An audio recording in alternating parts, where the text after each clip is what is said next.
Okay. Okay. So it is the next update. The last time I spoke about the project was in May, and it is now the end of August, and lots of things have happened, and lots of things are beginning. So I'm just going to do a very quick kind of update on where we're at, so that people who want to come and ask more can ask more. So we ran a bunch of pilots, as was the intention, including a first iteration of exploring how we create experiences for each other and gift moments of wonder, which has become known as the Wonder Wheel, and which means you're paying it forward. So you're learning how to make wonder, you're making an experience for somebody else, and then either they're making it for you or for somebody else again. There's a separate video about that, which we've just made to kind of go into the specific examples of it, but we're going to run it again.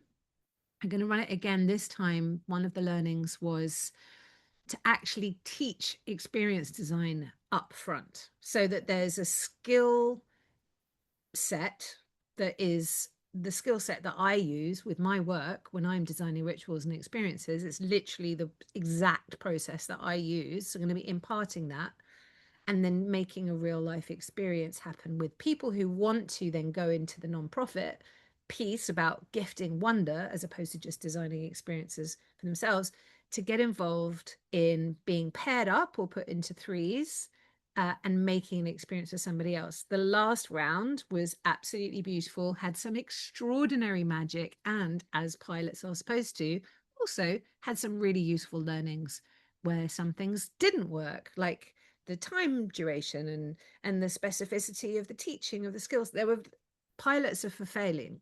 It didn't fail. But that's what pilots are actually for. Like if a pilot succeeds, it's not as useful.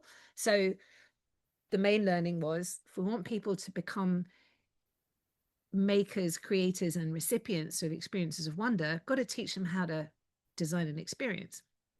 So that's going to be coming up very soon. The other thing is, I have had a very deep sense of the land itself, the nature-based stuff being the edge. So of all the different pilots that I had mapped out, the one that I had the least comprehension of how to actually do it was, how do you create an experience that is a gift to the land, to nature, to the more than human? I was like, how do you do that?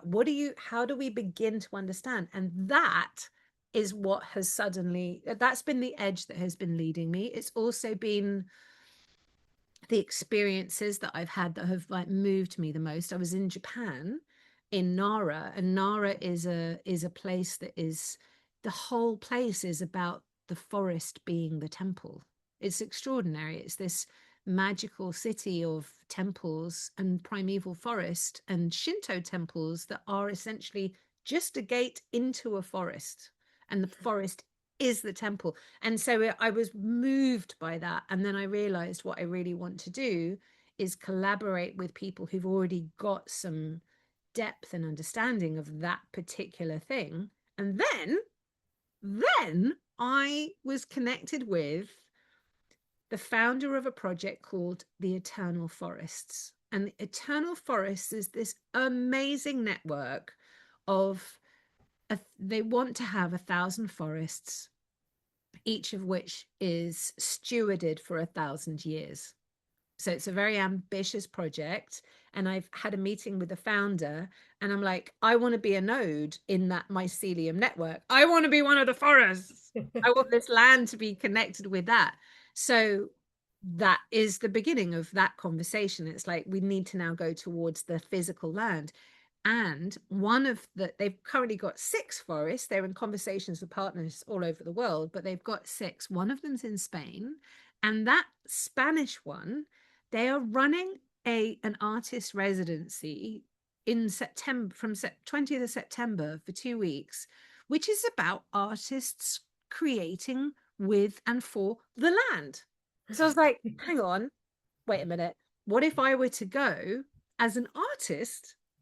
And I'm going. So I applied, which was in itself revelatory. And yesterday I got the go ahead that I'm going. So I'm going to go and be in this 15th century tower in Spain for 2 weeks, And I get to do the experience design working with the other, there's 8 artists in total. So there's 8 artists there for 2 weeks, each one using their discipline to connect with the land. So that could Mm. be writing or making music or making visual art or audio recording things. And I will both be working on my own individual practice, but also bringing together what they're doing to see if I can create an experience, a multidisciplinary experience that is a gift to the place, which is essentially merging 2 of the 7 pilots which I had sketched out. So one is the More Than Human, and the other is the Odyssey style, multidisciplinary. You bring lots of artists together to create an experience for somebody. So I'm like, it's just all come into one, and I get to be an artist. So that's absolutely amazing. I've got to raise the money because it isn't free. It's I've got a I'm about to open up a donation portal to everything to do with a non-profit, which includes all sorts of, everybody's doing everything for free at the moment. I've got a whole gang of extraordinary people who are helping out, and it would be really amazing to start to welcome in donations because currently it's all being done on goodwill and gifting, which is amazing, but there are some hard costs, um, like websites and all sorts of stuff, travel and goodwill. Doesn't it does run out. So that's one thing. Okay, another thing that has happened is we have a new gang member who I cannot quite believe has come on board. Her name is Carrie Rabora Barat. Carrie is on the board with me for the Global Hearth Summit, which is this nonprofit about change makers. Carrie is a world-class curator who was the deputy director of the Met, as in the Metropolitan Museum of Art.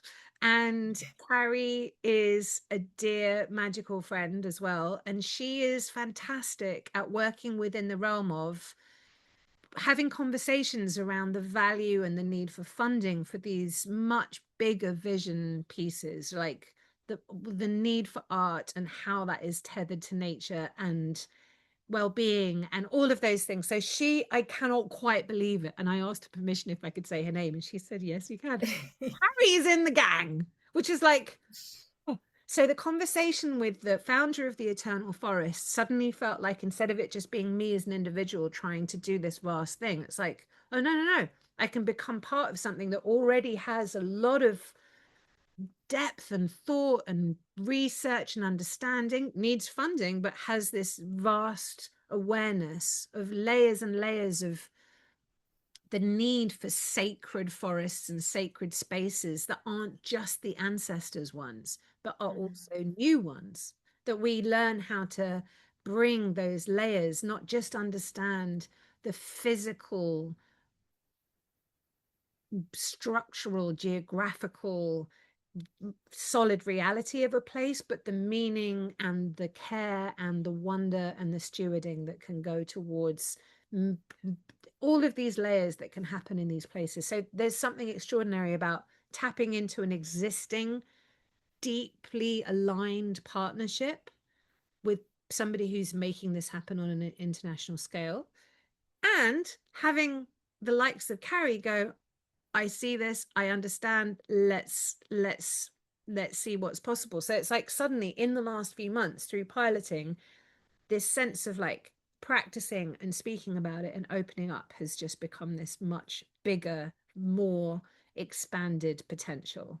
um I also have had this interesting, unexpected realization that I would like to explore the physical locations where there is a sacred forest, or there are the lands, the stones, the trees, the rocks, the rivers and waterfalls of my ancestors. Because actually, I've not really ever explored that. And so when I think about the North and my matrilineal line, my mother's family were all painters and they were refugees. So my mother's parents fled Estonia when the Russians invaded and she never went back. I have a name, Hmm. Estonian name, Tiu, as a nod to the ancestors, she never went to Estonia, ever. She died before she went back. So I went, I now have a passport, and I had this very profound realization in the Tate. They had this installation in the Turbine Hall of this artist who was talking about the Sami relationship with land. So the Sami are the indigenous people of the north of Europe. And there was this whole installation where you basically listen to the story. You sit on reindeer skins in this beautiful structure, listening to the stories of the way that they connect with the land and the way that that connection has been disrupted and destroyed by all sorts of modern ways of changing the landscape and imposing industrialization in these places of wilderness. And so, all these things that have been broken, and climate change and all the stuff that seems to be sort of painful everywhere. Her installation included these stories of connecting with Sami elders. And I was suddenly like, I don't know if there's Sami in my roots. Could be. I don't know. I need to go and find out. But rather than seek out the indigeneity of other cultures, it was like, maybe for me to understand where this forest of this sacred path it lies in terms of where this place is going to be, part of this is to understand going to the myths and the legends and the nature connection of my bloodline, which I've never done. So I've decided to, like, as part of this, the search for the land, having done all of these different pilots, not all of which are complete, there's still some to do, but we've done a few now. The next phase of the project is now ready. I don't need to keep going back and reiterating the ephemera. Now it's time to go towards the land and to find the partnerships that are about connecting with the land and going towards the land. And to that end, one of the fans and friends of the project is Sam Furness from Creative Quests, who's I call my serendipity sibling, who is brilliant, and in fact has a child called Seren, who was conceived at a gathering which we had last year. Was it last year?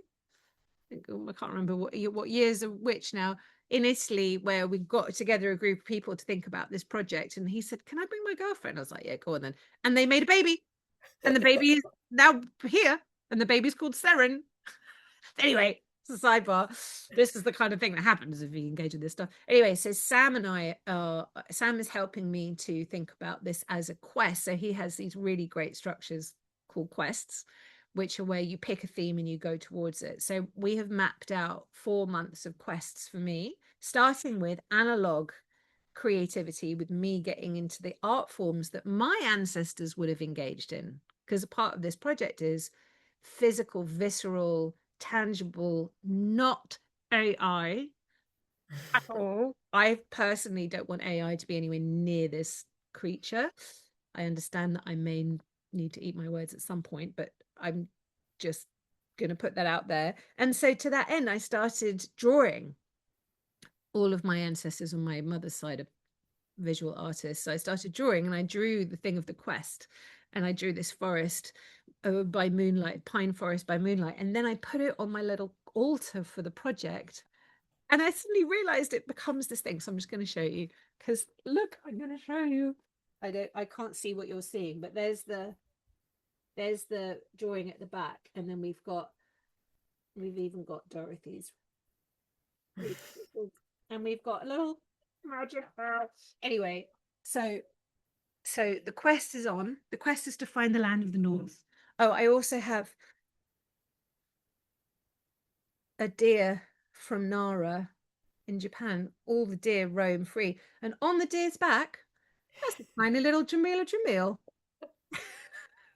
Incredible. Can't not have Jamila on the dance floor for this particular mission. So the current oh yeah, we also went to Wales and did the pilot of the families, the children, the experiment with the Odyssey Works offshoot. And what I learned from that was, I used to do residential weekends for parents and children 15 years ago. And actually, it's not the edge for me. It was really fun and Mm. it was really nice to do it.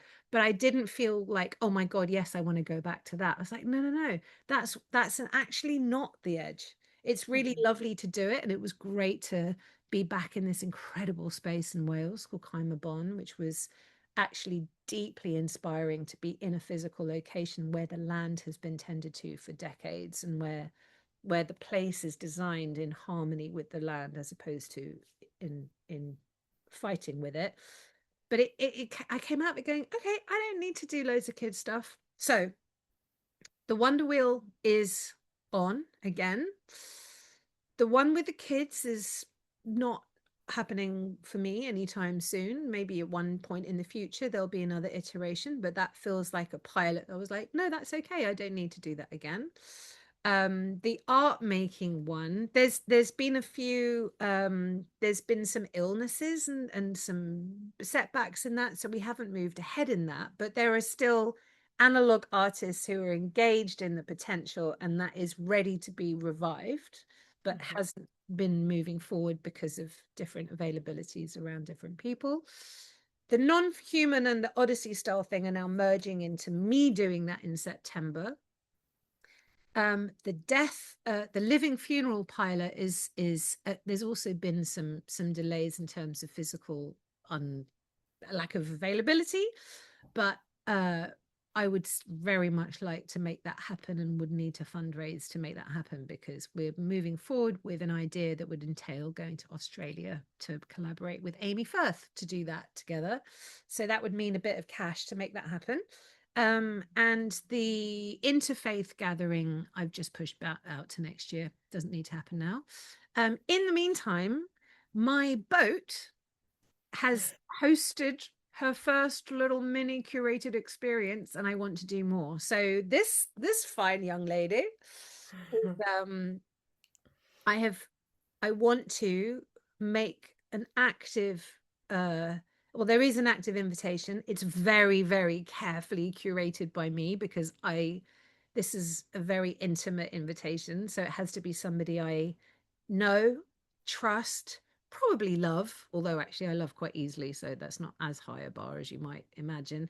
And invite in to have a curated experience in the boat when I'm not here. So, for example, when I'm away on this residency for 2 weeks, I would love to curate and create an experience for somebody coming here who wants to work alone on something. And I would do things like hide little instructions around the place, leave little notes, and then like put your phone in this box, put this record on, have a nap in here, look in the freezer, there's some ice cream for you, go for a walk, there is a magical pub around the corner owned by Gandalf, quite literally, go into the pub.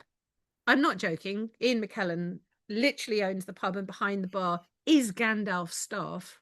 I mean, not just his bar staff, but the staff, the wooden staff from them both there. Um, and I could also set you up with different people who can go, let's go for a walk. I'll introduce you to my art space. We can have this practice. I can curate, like, really, I can go into it. So I would like to do that. I've done it in a tiny way for 3 days while I was in Japan for one person. I really want my boat to be part of the team officially and for there to be ideally funding for that. But in the absence of that, it's like, let's just see what's possible. So it feels like an incredibly important piece to elevate the boat into part of the gang. Um, and there is a sense of I'm on this journey to make the land the next priority. And in finding it, the journey to find it becomes an artistic expression in itself, starting with the drawing in that sketchbook, but also I've unearthed. There's a podcast which I started making years ago about ways into wonder, which is actually incredibly pertinent. And I had a great session with Selena, who is the one who recorded the Odyssey podcast. She's like giving me a tutorial, like, you need this kit, you need this tech, you need to do that. Like, that's lined up. So I'm looking at different multifarious expressions of ways of exploring this as an artwork. So I'm on a journey, but the journey to find the place becomes the experience that is also codified as how everything will happen in the place. Everything becomes a journey, everything becomes an experience design, everything becomes a multifarious artwork.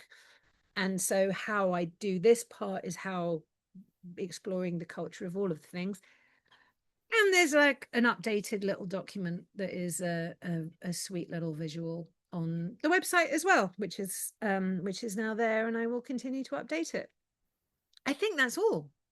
Do you have any questions?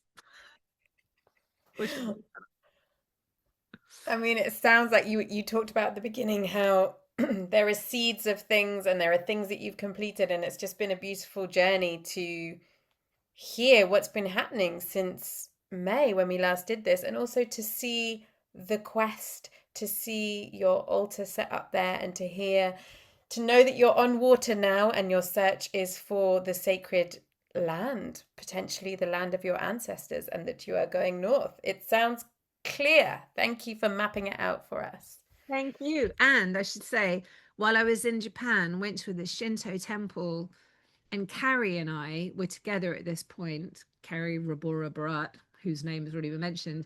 And there was this little tree beside the temple, like the altar bit. And the monk who was showing us around said something along, I might get this wrong. He said something along like, the leaves of this tree bring abundance. That is a leaf from the tree. And both Carrie and I picked the leaves at the same time. I was like, okay, that was so we're welcoming funding. I'm going to make a donation button. Welcoming funding. We need some cash. There will be more to come. Thank you, Katie. It's a joy. That's it for now. Thank you.